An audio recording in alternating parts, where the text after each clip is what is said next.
Good day, everyone. I am Jasper Garcia, I am the Guzman, Cedric, Errol. And I am Angeli Dianne, Atienza. and we are here to discuss the different types of curriculum design. Let's start our discussion. The types of curriculum design. Here are our learning objectives for this discussion. So, after this discussion, we should be able to answer the following objectives. What is curriculum? The second one, what is curriculum design? The third one, what is the purpose of curriculum design? What are the types of curriculum design? And the last one, what are some considerations in designing a curriculum? So without further ado, let's start our discussion for today. First one, what is curriculum? The term curriculum comes from the Latin word currere, which means to run. It is a runway or course of which one runs to reach the goal. Curriculum is a course of learning activities set out for learner to perform in order to achieve a certain goal. So, katulad nga ng una nating na-discuss, curriculum, it is the overall learning experiences of a student. So, nakasulat dyan sa curriculum yung mga learning objectives na dapat matutunan ng isang mag-aaral. Ganyan din ay yung mga techniques at strategies kung paano ma-achieve yung certain goal na sinet dun sa curriculum na dinesign ng mga teachers, ng mga experts sa paggawa ng isang curriculum. Next, what is curriculum design? Curriculum design is a term used to describe the purposeful, deliberate, and systematic organization of curriculum within a class or course. In other words, it is a way for teachers to plan instruction. When teachers design a curriculum, they identify what will be done, who will do it, and what's scheduled to follow. So, yan. Sa pagde-design ng curriculum, syempre, dapat bago ka mag-design, alam mo yung comparison yun, kung ano yung purpose ng curriculum na yun, at dapat careful, just like this, deliberate, dapat careful dun tayo sa pagde-design ng curriculum. Dapat alam natin kung base dun sa anong type, kung ito ba ay subject-centered, dapat alam natin na naka-align dun sa subject na yun, and then, dapat alam natin kung ano yung mga isa-set natin na goal para dun sa mga students natin para ma-achieve yung goal na sinet natin dun sa curriculum na dinesign natin. Para maging systematic din siya, dapat kumbaga may step or may process na sinusunod, hindi yung katulad ng syempre dahil sa curriculum, may iba-iba tayong topics na kailangang ituro dun sa mga learners. So, systematic dapat siya in a way na dapat mauuna yung basic na topic papunta sa mga kumbaga mga complex na topic na dapat magkaka-connect yung mga topics na yun para maging kumbaga unified yung idea, yung kaalaman as parang nasusundan yung mga learners. Yeah. Next one. The third one is, what is the purpose of curriculum design? Yeah. Teachers design each curriculum with a specific educational purpose in mind. The ultimate goal is to improve student learning. But there are other reasons to employ curriculum design as well. For example, designing a curriculum for middle school students with both elementary and high school curricula in mind helps to make sure the learning goals are aligned and complement each other from one stage to the next.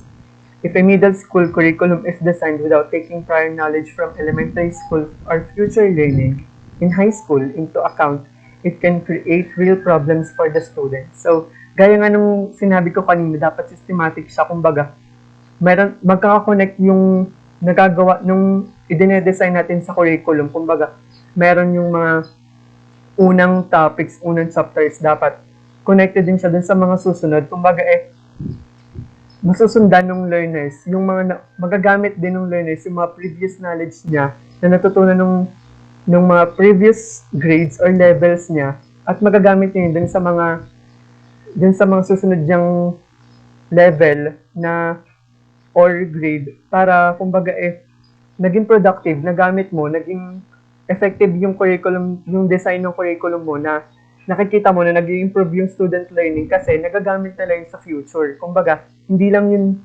na-stuck dun sa, parang, ayun, andun lang siya dun sa mga unang level, hindi na nagamit dun sa mga future goals, future stages na haharapin ng isang learner. Yan, gaya din ng sinabi, the ultimate goal is to improve student learning. So, hindi naman tayo nag-design or nagagawa ng curriculum para nang sa wala. Kumbaga, ginawa natin yun para ma-improve yung learning. Kumbaga, dun sa curriculum na dinedesign natin, may mga senset nga tayong goals na dapat ma-achieve nung isang learner. And para masabi natin effective yung na i-design nyo nating curriculum is nakikita natin na nagiging productive sa classroom. Kumbaga, nagiging cooperative yung mga students, nagiging interactive yung discussion, at the same time, na-achieve nila at the end of the day is na-achieve nila yung learning objective na sinet nung teacher dun sa specific design ng isang curriculum. So, next one. Yan, so, dadako na tayo sa fourth one. What are the types of curriculum design? So here are the types of curriculum design. So we have 3 types of curriculum design. First one is subject-centered design. The next one is learner-centered design. And the third one is problem-centered design. So let's start with subject-centered design. Subject-centered design. Subject-centered curriculum design revolves around a particular subject matter or discipline. For example, a subject-centered curriculum may focus on math or biology. This type of curriculum design tends to focus on the subject rather than the individual. It is the most common type of curriculum used in K-12 public schools in states and local districts in the United States. So gaya nga nung curriculum design na naranasan at na kumbaga encounter natin ngayong college, yung may iba-ibang kumbaga may iba-iba tayong curriculum guide na sinusunod at nagiging guide sa bawat subject natin. At yun ay yung pinakang sabi nga dito, yun yung pinakang kilala at yung kumbaga gamitin sa panahon ngayon kasi syempre dapat dun sa bawat subject na yun naka-specify yung mga topics, gayon din yung mga objectives na gusto nating ma-achieve ng mga estudyante natin. Yung kumbaga magka-align sila na nandito yung topic, nandito yung mga activities, nandito yung sinet nating goals, at nandito yung mga magpa-participate, yung kailangan nating gawin, yung para ma-evaluate kung natutunan ba ng estudyante. Dahil, siyempre, mas maganda nga naman yung subject-centered design kasi, kumbaga nakafocus lang siya dun sa subject na tinuturo mo, hindi yung halo-halo na merong may iba-ibang subject na dinesign, parang ganun. So, next.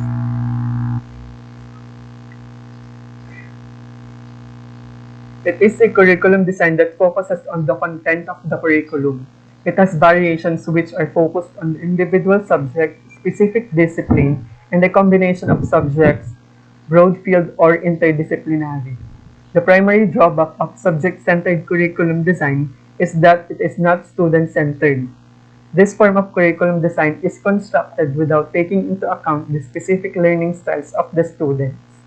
This can cause problems with student engagement and motivation and may even cause students to fall behind in class. So, gaya nga na sinabi ko, sa subject-centered design, more on nakafocus siya dun sa mga content na kailangan mong ituro, yung mga topics dun sa specific na subject na yun, nakafocus lang yung design ng curriculum na ito. Hindi katulad ng iba na learner-centered siya, nandun yung i-consider ng teacher or nung expert na gumawa ng curriculum, yung mga learning styles,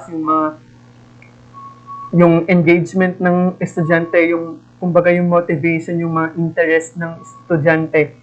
Dun sa katulad yung sa learner-centered, hindi niya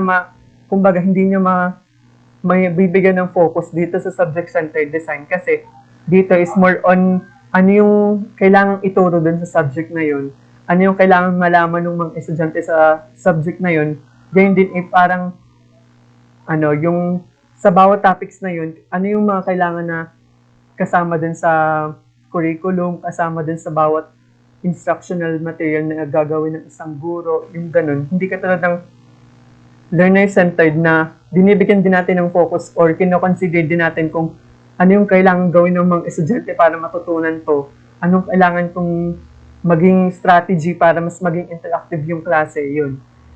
Kumbaga dito is more on, nakafocus lang siya dun sa subject, yung content ng subject na yun na kailangan mong isama dun sa curriculum design na gagawin mo. So, next one. Ayan, so, there are also types of subject-centered design. So, there are 4. First one, individual subject design. Next is specific discipline design. The third one is the correlation design. And the fourth one is broad field design or interdisciplinary design. So, let's start with the first one. Individual subject design. It is the oldest and the most familiar design for teachers, parents, and laymen. It is the traditional approach to teaching and learning. The teacher becomes the dispenser of knowledge and the learners are simply receiver of information from the teacher. Yan, katulad yung mga previous levels natin, kumbaga, parang nung tayo ng tanggap ng information from our teachers. Yung teachers lang yung nag-discuss, siya lang yung nag-provide ng information, siya lang yung nagtuturo. Hindi katulad ngayon na, kumbaga, interactive na siya in a way na may participation na din yung estudyante din sa discussion. Dito sa individual subject design is more on nakafocus lang siya din sa teacher. Parang naging din siya, no? Teacher-centered siya kasi more on nakafocus nga yung pagtuturo, yung discussion dun sa teacher na magde-discuss. Kumbaga, walang masyadong interaction na nagaganap na kumbaga ay yung estudyante is mag-share din ng knowledge niya, ng information. Yan. In the Philippines, the number of subjects in elementary education is fewer than in the secondary level. In college, the number of subjects also differs according to the degree program being pursued. Yan, syempre nga naman, nung elementary tayo, syempre, amin natin na mas maunting yung subjects natin compared nung high school tayo at mas naging kumbaga yung nung elementary, parang wala, yung teacher lang yung parang hindi siya masyadong interactive kasi nga ito yung pinakang nakasanayan na design, yung oldest curriculum design dito sa ating bansa. Pero nung college tayo, syempre nga naman, depende yun sa program na kukunin natin, katulad natin ng edu students, na mas marami yung units natin kaysa sa ibang course. Dahil syempre mas marami tayong kailangang matutunan. Dapat all around tayo, hindi lang din sa discipline na ating kinukuha. The second one is specific discipline design. A curriculum design model which is used in college, but not in elementary and secondary levels. Curriculum moves higher to a discipline when students are more mature and are already moving towards their career path. Dito yung mga example natin is yung curriculum design nung ngayong college tayo kasi syempre nakadepende na yun dun sa specific discipline na kinukuhanan or yung tinitake natin. Katulad natin, ng edu, yung tinitake natin, iba yung curriculum natin dun sa curriculum ng high school student. Kasi yung curriculum na design para sa atin is para dun sa specific na discipline, yung program na kinukuha natin, which is education. Magkakaiba yung subjects na kinukuha natin dun sa mga subjects ng high school students. Kaya, kumbaga, nagkakaroon ng ibang design yung curriculum natin kaysa dun sa ibang levels na magkakaiba rin ng kanilang curriculum design. The third one is the correlation design. It is the combination of subjects, links, separate subjects which are related to one another in order to avoid fragmentation. Yan. Dito ay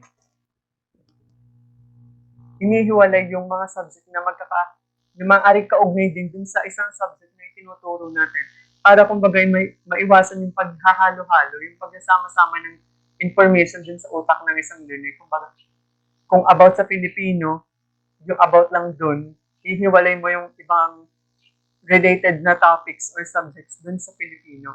Parang, kumbaga, katulad natin, dapat i-focus lang tayo dun sa mga topics na about sa Filipino para kumbaga mas mabigyan natin ng attention, mas makafocus tayo din sa mga kaalaman habang sa Pilipino na kailangan nating matutuhan talaga para ma-share natin at mas marami tayong ma-share din sa mga magiging estudyante natin sa darating na panahon. Next, the fourth one is the broad field design or the interdisciplinary design. It is used to integrate the subjects which are related to each other. Yan, kabaligtaran naman ito nung third one which is the correlation design. Kasi dito is ini-integrate, sinasama yung mga subjects na kaugnay dun sa isang subject na ginagawa natin ng design. Kung magkakatulad ng example ko kanina, maaaring may mga topics na related din sa Filipino, maaaring siyang isama din sa dinidesign nating curriculum. Parang kumbaga is mas magkaroon tayo ng maraming information na may ituro sa mga estudyante natin sa hinaharap kasi hindi lang tayo nakafocus dun sa discipline na ating tinig. Kumbaga, meron din tayong kaalaman sa iba na related din dun sa subjects o dun sa discipline na kinukuha natin. Parang sabi niyo, interdisciplinary design. Kumbaga, magkakaiba yung discipline na nalalaman natin. Mas marami tayong ibabahagi o may share dun sa mga estudyante natin sa susunod na panahon. So, the next one is will be discussed by Cedric. Good afternoon. One of the curriculum design is learner-centered design. Learner-centered curriculum design takes each individual's needs, interests, and goals into considers are not uniform and adjust to those students' needs.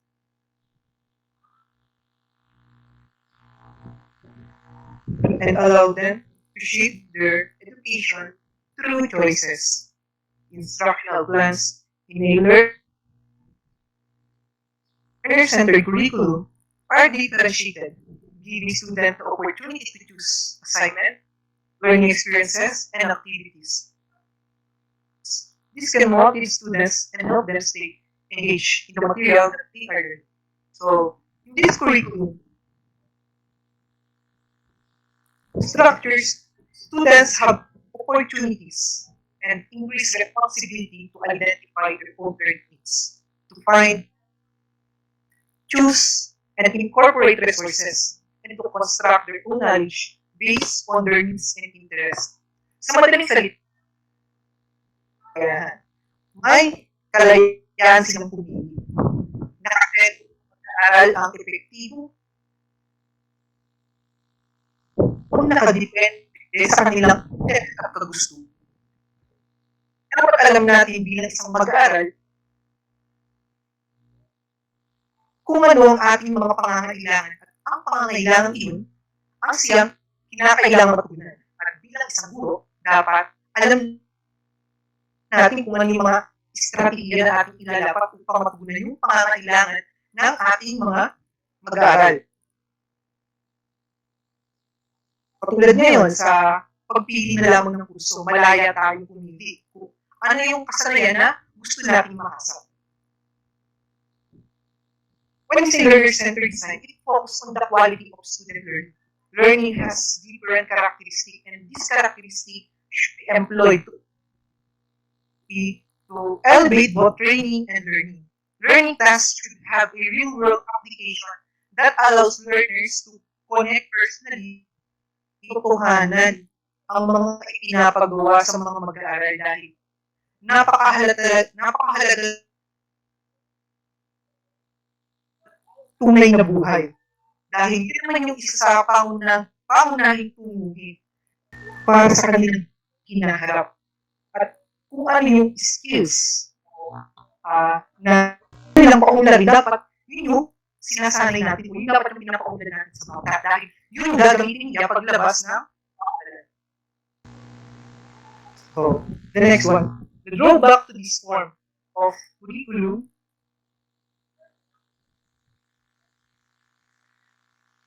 next slide, please. The drawback to this form of curriculum design is what it is labor intensive. So when we say labor intensive, it is needing a large workforce or a large amount of work in relation to output. Developing differentiated instruction puts pressure on the teacher to create instruction and or find Learning needs teachers may not have the time or may lack the experience or skills. So the teachers balance students' wants and interests with student needs and required outcomes, which is not easy balance to obtain. So sinasabi na rito na may malaking epekto rin ng curriculum design na ito. Student wants interest with student needs and outs. This is why it is necessary for the teacher to be flexible and adaptable. Sa pagsasagawa pala ng epektibong pagpuplano ay masasabing or skills to create plan. Kaya kinakailangan talaga na hindi lamang ang mga estudyante kundi pati ang guro ay dapat na multiliterate. So, next slide.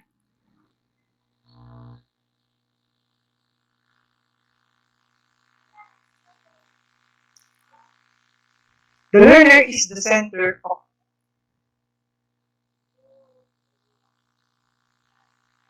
centered design, experience-centered design, and humanistic design.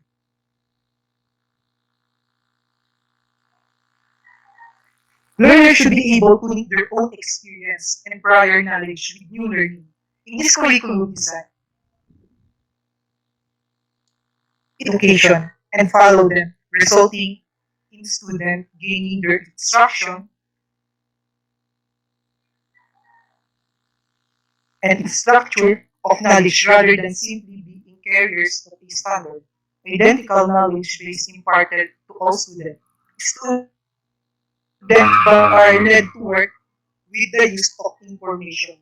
Sa ngayon, hindi na ito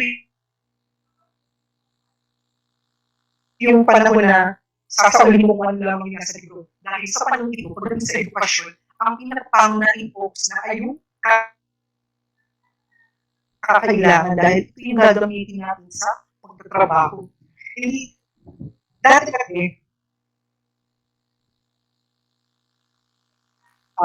nauuso nga yung sasaulin mo lang yung mga nakalagay sa libro pero kapag nandun ka na sa workplace o kapag ilalapat mo na yung kakayanan mo, yung kasalanan mo, hindi mo siya magawa. Dahil yung talin mo yung nasa libro lang. Ang wala din sa mismong kakayahan mo. Kaya ngayon, sinasanay talaga ay yung skills ng bata. Next slide, please.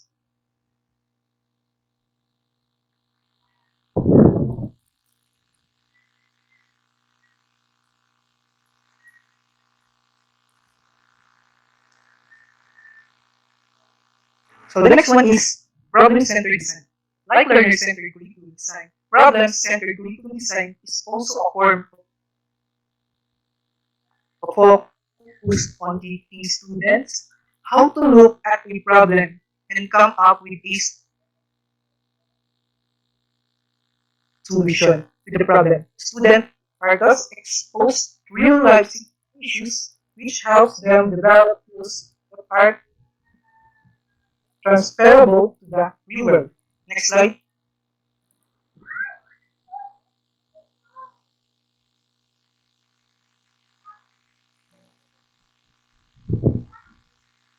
Problem-centered curriculum design increases the relevance of being a learning.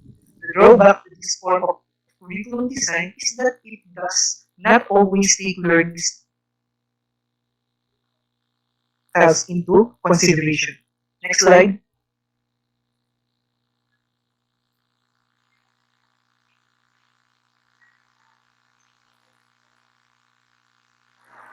Draws on social problems, life problems, area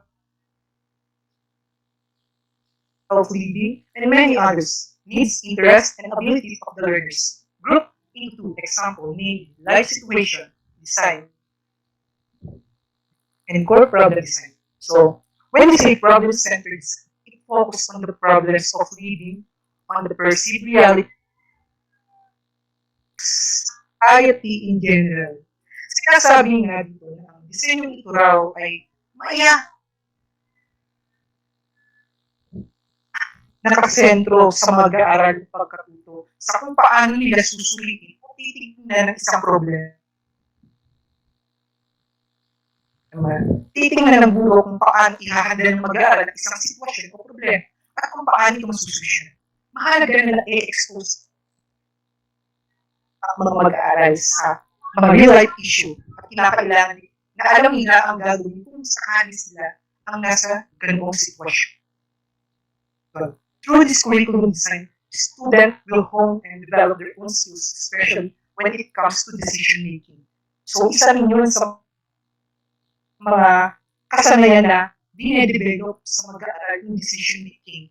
Kinakailangan na ang isang estudyante o ang learner gumawa ng isang desisyon. At ang desisyon yun ay dapat na hindi lamang nakatutulong para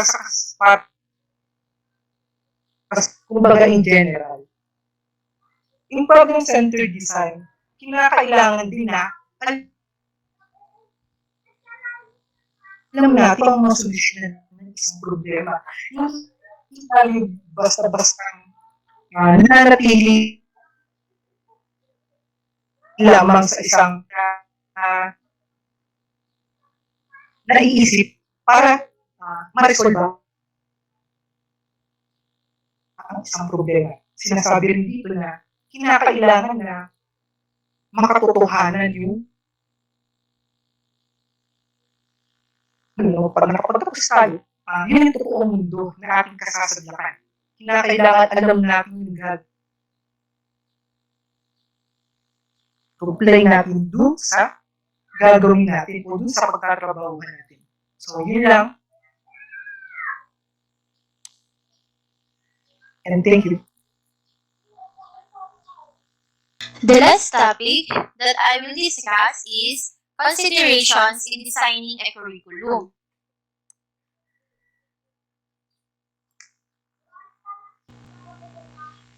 There are 7 considerations in designing a curriculum.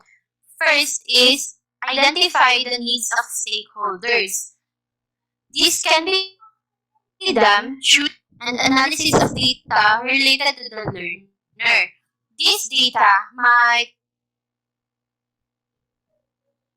include what learners already know and what they know and what they need to know to be parang halimbawa dito ay sa unang meeting ng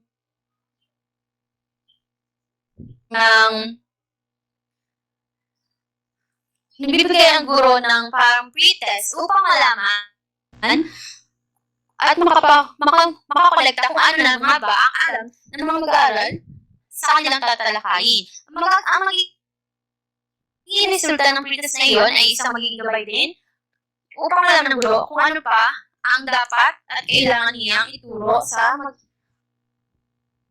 mag-aaral. Ang sumunod ay create a clear list of learning goals and outcomes. This will help you to focus on the intended purpose of the curriculum and allow you to plan instruction that can achieve the desired results. Learning goals are the things the teachers want students to achieve in the course. Learning outcomes are the measurable knowledge, skills, and attitudes that students should have achieved in the course. So dito, you need to have specific goals. Mahalagang dapat malinaw ang learning goal o yung mga inaasahan na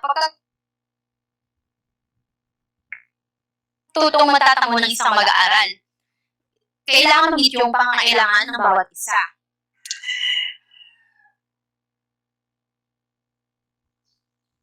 The third is identify constraints that will impact your curriculum design. For example, ang isa sa mga pinakahadlang sa curriculum ay ang oras sapagkat kailangan yung mga gagawin mong yung mga ituturo mo ay nakahalayhay na at may kukonsidera mo yung mga oras na dapat gagawin. Yun. Number 3 is identify traits that will impact your curriculum design. For example, is time is a common constraint that must be considered. There are only so many hours, days, weeks, or months in the term. If there isn't enough time to deliver all the instruction that has been planned, it will impact learning outcomes. So, sa pagpaplano, kailangan i-consider natin ang oras. Kung kakayanin bang maituro lahat. O dahil kung hindi, maapektuhan ang inaasam na learning outcomes. So, pangapat is consider creating a curriculum map, also known as curriculum matrix, so that you can properly evaluate the sequence and coherence of instruction. Curriculum mapping provides visual diagram or indexes of a curriculum. Analyzing a visual representation of the curriculum is a good way to quickly and easily identify potential gaps, redundancies, or alignment issues in the sequencing of instruction. Curriculum maps can be created on paper or with software programs or online services designed specifically for this purpose. So, kailangan natin ng curriculum map upang makita natin kung ano yung mga pagkakasunod na mga tatalakayin at hindi masayang ang oras natin na nakalaan. Sapagkat sabi nga kanina,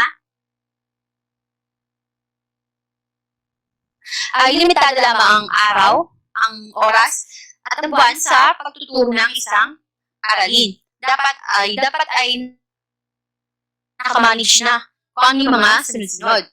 Sunod is identify the instructional methods that will be used throughout the course and consider how they will work with the student learning styles. If the instructional methods are not conducive to the curriculum, the instructional design or the curriculum design will not be altered accordingly. So dito, dapat tama yung mga nilalapat nating paraan sa pagtuturo upang hindi magulo at tama at madaling maintindihan at maunawaan ng mag-aaral. Hindi tayo pwedeng basta-basta na lang magturo. Kailangan may instructional method tayo na sinusundan. Sunod is establish evaluation methods that will be used at the end and during the school year to assess learners, instructors, and the curriculum. Evaluation will help you determine if the curriculum design is working or it is failing. Examples of things that should be evaluated included the strengths and weaknesses of the curriculum and achievement rates related to learning outcomes. The most effective evaluation is ongoing and summative test or summative evaluation. So dito, kailangan natin magkaroon ng evaluation o assessment upang malaman natin kung nakakamit ba yung inaasahan nating goal, yung sinet nating goal o outcomes na para sa mga estudyante. Kailangan natin ito para malaman natin kung yung curriculum na ginawa natin is nagagawa ng tama at na-achieve ng ayos para sa mga estudyante. Hindi lang para sa estudyante, pwede din para dito sa mga instructors upang malaman nila kung may dapat bang baguhin sa paraan nila ng pagtuturo o maganda na yung mga ginawa nilang paraan sa pagtuturo. At ang panghuli ay process. Continuous improvement is a necessity. The design of the curriculum should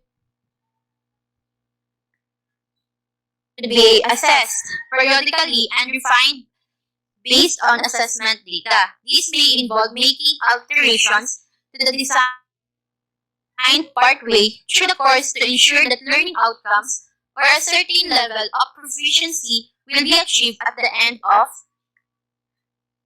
the course.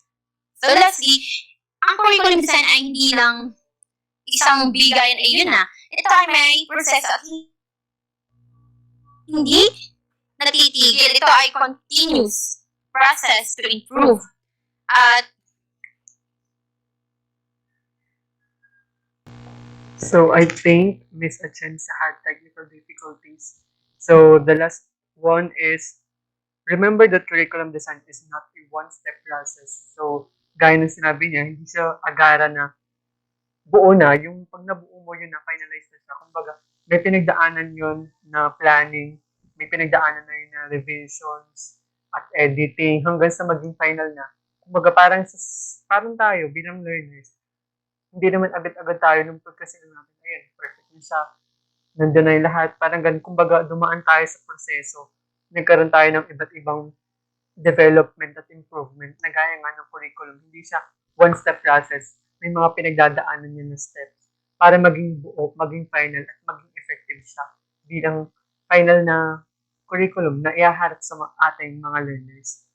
So, to wrap up our discussion for today, curriculum design is a purposeful, it is deliberate, and it is systematic design. So, in curriculum designing, we should know what's the purpose of that design. We should be careful on what we're going to put in the curriculum design that we're going to do. And also, that design should be systematic. It should follow different steps, and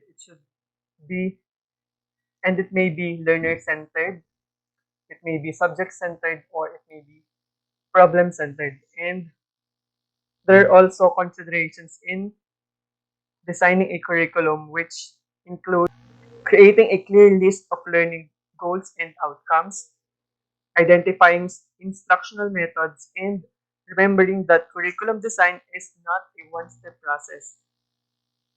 So that's all for today for our discussion on the types of curriculum design.